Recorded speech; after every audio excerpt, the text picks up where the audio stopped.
मित्रों, नमस्कार। सृष्टि ज्योतिष में आपका स्वागत है। मैं आपकी ज्योतिष मित्र आपकी कुंडली भी पढ़ती हूँ, हाथों की लकीरें भी पढ़ लेती हूँ, चेहरा भी पढ़ती हूँ और अंक ज्योतिष तथा वास्तु का कार्य करती हूँ। इन समस्याओं का समाधान देती हूँ। आज मैं आपको आपके तनाव के कारण का ज्योतिषी विश्लेषण बतलाने जा रही हूँ। किसी को तनाव होता है भाइयों से, किसी को तनाव होता है करियर से, किसी को तनाव होता है बच्चों से, किसी को तनाव होता है पढ़ाई से, किसी को तनाव होता है अपने व्यापार से या अन्य किसी कारणों से आपको तनाव होता है। कैसे जाने अपनी कुंडली देखकर कि आपको किस कारण से तनाव है। ज्योतिष में चंद्रमा और शनि इसकी युति को विष योग माना जाता है और विष योग सामान्यतः तनाव उत्पन्न करता है। आप यदि लग्न कुंडली में विष योग पाते हैं तो किस भाव में विष योग का क्या प्रभाव पड़ेगा।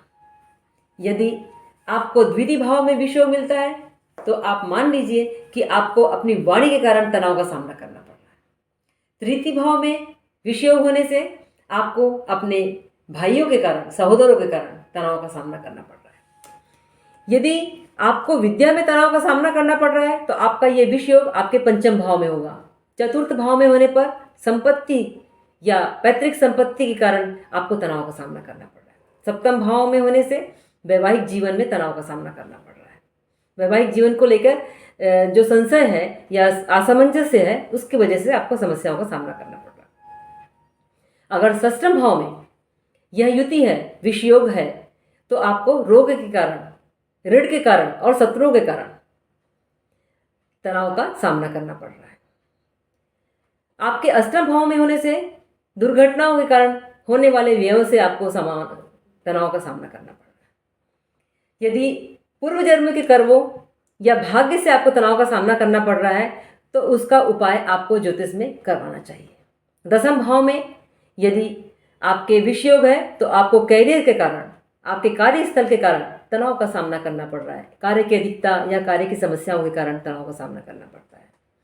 एकादश भाव में होने से आय के कारण और द्वादश भाव में होने पर आपको विभिन्न प्रकार की यात्राओं के कारण या व्यय की अधिकता के कारण तनाव का सामना करना पड़ रहा है।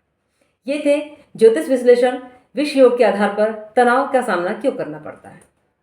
आपको इसी प्रकार की कोई सलाह चाहिए तो आपको स्क्रीन पर व्हाट्सएप नंबर दिया हुआ है। इस पर आप अपनी जन्म कुंडली या आपकी जन्म तिथि, जन्म का समय और जन्म का स्थान भेजकर अपना प्रश्न भेजिए। आपको ज्योतिष समाधान प्रदान किया जाएगा। अनावश्यक रूप से आप फोन या कॉल लगाकर अपना समय और मेरा समय व्यर्थ नष्ट ना करें। इसी प्रकार की अन्य ज्योतिष समस्याओं के लिए आप फिर अगले एपिसोड में मिलते हैं एक अद्भुत और अद्वितीय एपिसोड के साथ। तब तक के लिए नमस्कार।